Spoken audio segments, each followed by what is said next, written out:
Setelah penangkapan Dadan, Prabowo justru mengumpulkan 14.000 pitch SPPG atau penggerak MBG di Sentul dengan biaya yang diduga mencapai 55 miliar dalam sehari. Beginilah cara Prabowo buang-buang anggaran kita guys nih. 12.173 bos-bos penggerak MBG seluruh Indonesia kumpul di Sentul dengar arahan Prabowo. Cuma ngomong-ngomong doang. Ini anggaran ya katanya kira-kira sekitar 55 miliar. Gila nggak? 12.173 peserta yang terdiri atas Kepala Kantor Pemenuhan Gizi, KPPG, Koordinator Regional Korek, Satuan Pelayanan Pemenuhan Gizi SPPG dari seluruh Indonesia, Koordinator Wilayah, Kepala SPPG, serta para mitra pelaksana program makanan bergizi gratis guys. Cuman dengar Prabowo pidato ngantur ngeliwur segala macamnya kayak gitu. Anggarannya gede banget. Yang di bawah disuruh efisiensi. Prabowo foya-foya banget pakai anggaran negara. Kayak gitu, dengar dia omong-omong doang. Ini bakalan jadi tim ses dia tahun 2029. Kayak gitulah caranya. Dikasih apa-apa kita nggak tahu ya kan nanti. Aduh, politik kita kotor banget. Pertanyaannya sekarang, sepenting apa acara semahal itu bagi rakyat? Di saat rakyat menghadapi tekanan ekonomi, harga kebutuhan hidup terus naik, dolar menguat, dan rupiah melemah, 55 miliar itu bukan angka kecil. Dengan jumlah sebesar itu, berapa sekolah bisa diperbaiki, berapa fasilitas kesehatan bisa ditingkatkan, atau berapa keluarga miskin yang bisa dibantu? Dalam negara demokrasi, penggunaan anggaran publik harus bisa dipertanggungjawabkan. Jika sebuah kegiatan menggunakan anggaran publik dan menghabiskan biaya yang fantastis, maka publik berhak mengetahui tujuan, urgensi, dan manfaat konkret bagi rakyat, bukan sekedar diminta percaya bahwa semuanya demi kepentingan rakyat. Bangsat! Hanya berselang sekejap mata setelah kantor Badan Gizi Nasional digeledah dan sang mantan kepala badan resmi memakai rompi pink Kejaksaan Agung. Ribuan pasukan pemenuh gizi justru tumpah ruah di Sentul. Presiden Prabowo secara besar-besaran mengonsolidasikan 12.000 pengurus SPPGE, mengapresiasi loyalitas mereka yang tak tergoyahkan. Sebuah pemandangan yang epik, karena di saat tata kelola dapurnya sedang kebakaran akibat korupsi, pasukannya justru semakin solid bersiap membagikan nasi. Telur, jangan bikin dadar. Tidak, sekarang tidak.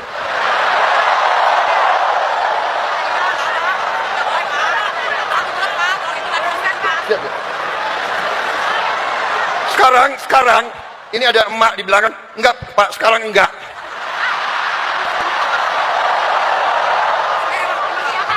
Berarti kemarin iya ya. Kalau telur dadar, saya sudah lama jadi orang Indonesia. Kalau telur dadar nanti dicampur macam-macam itu. Iya kan? Tepungnya lebih banyak dari telurnya. Jadi telur harus utuh, ceplok atau rebus. Betul ya? Mendikdasmen, kepala sekolah, guru, yakinkan tidak ada lagi telur dadar atau telur apa itu? Orek-orek ya. Apa? Ya. Betul ya? Ada 12.173 bos-bos penggerak MBG kumpul di Sentul untuk dengar arahan Bapak Prabowo. Harusnya sih jangan bos-bos penggerak MBG, akan tetapi calon-calon para koruptor, bukan bos-bos penggerak MBG.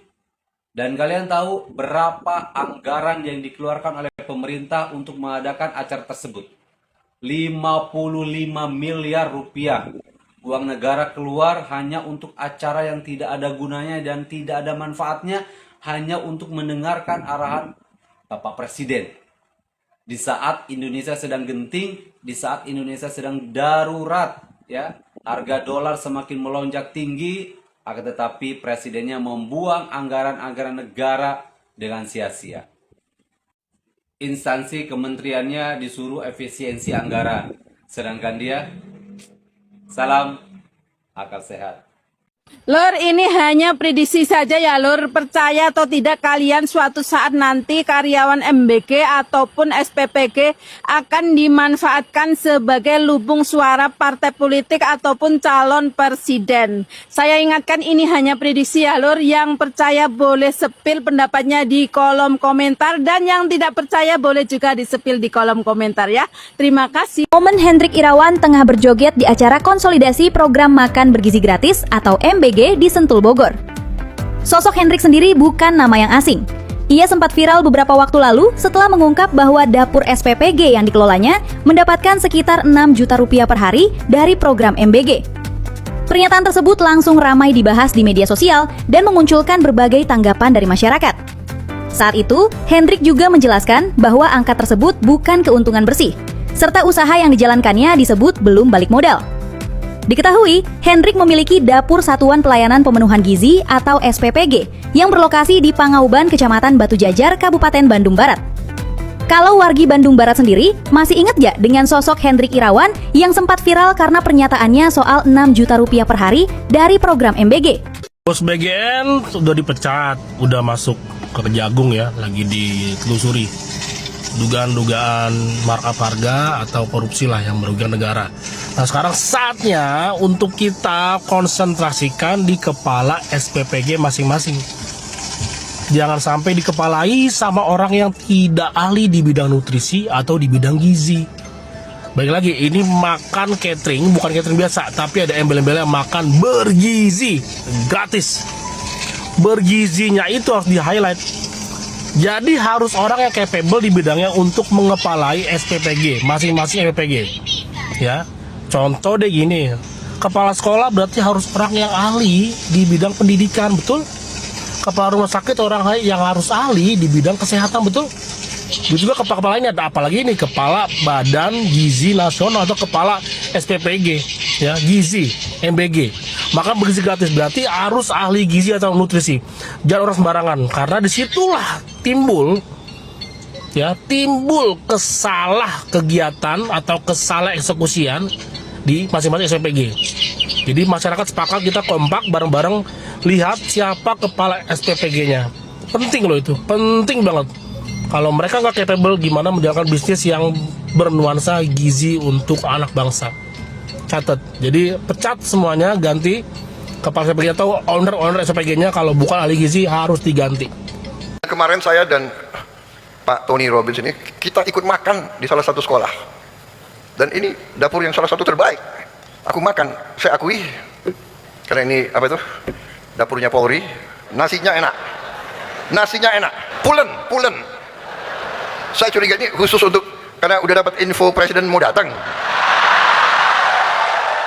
Saya akui, pulen. Nggak kalah sama restoran Jepang. Kemudian apa itu? Orek tempe. Enak sekali. Hanya kurang banyak. Kemudian sayurnya juga enak. Sayur labu campur jagung. Oke. Walaupun ya porsinya agak sedikit juga ya. Pak Tony sama saya makan, dia gede orangnya kan. Dia dalam hati, aduh kasihan anak Indonesia ini. Bapak pemerintah kami yang terhormat, lihat ini adalah bangunan dapur MBG yang pengerjaannya selesai dalam hitungan minggu. Di depan dapur MBG ini ada satu bangunan sekolah dasar yang kondisinya sangat memprihatinkan. Lihat dindingnya sudah ada yang jebol. Nama sekolahan ini adalah Sekolah Dasar Negeri 112329 Padang Nabidang. Di Desa Pematang, Kecamatan Nas 910, Kabupaten Labuhan Batu Utara. Ya, sekolah ini berada di pedalaman Kabupaten Labuhan Batu Utara. Kita akan lihat dari ujung ke ujung bangunan sekolah dasar ini. Nah, di sini jendela-jendela kacanya sudah banyak yang pecah dan asbes atasnya sudah pada hancur. Dan kita intip sedikit ke dalam seperti apa. Nah, seperti inilah kondisi di dalam satu ruangan. Kita bergeser kemari, aku kurang tahu ini ruangan apa, tapi seperti inilah kondisinya. Lihat di atas. Sengnya sudah jebol, kalau hujan turun sudah pasti airnya langsung ke bawah. Dan lihatlah itu, sengnya sudah hampir copot. Sekarang kita akan masuk ke ruangan kelas 3. Nah, seperti inilah kondisi di dalam satu ruangan kelas 3. lantai bawahnya sudah pada hancur. Aku nggak tahu kalau muridnya buka sepatu atau lepas sepatu, bisa-bisa kakinya tersandung lubang-lubang yang ada di lantai kelas 3 ini. Sekarang kita bergeser lagi ke satu ruangan. Lihatlah, kursi gurunya, bangku gurunya sudah hampir lepas ya. Visi misi Bupati dan Wakil Bupati, meningkatkan sumber daya manusia masyarakat Labuhan Batu Utara, berbasiskan pada pendidikan dan pelatihan formal maupun non-formal. Nah, seperti inilah visi misi dari pemerintah Kabupaten Labuhan Batu Utara. Oke, sekarang kita menuju ke ruangan terakhir, ke kelas terakhir yang ada di sekolah dasar ini. Pintunya pun sudah nggak ada, tapi sepertinya ini sudah nggak digunakan. Mungkin karena kondisinya yang kurang layak, seperti inilah ya. Nah, ini dinding yang jebol tadi, dan bangunan dapur MBG itu di seberang sana. Seperti inilah kondisi sekolah dasar yang ada di Dusun Padang Nabidang, Desa Pematang, Kecamatan Nas 910, Kabupaten Labuhan Batu Utara, yang sudah minta perbaikan dan sudah minta perhatian. Terima kasih, segini aja dulu infoku. Wassalamualaikum.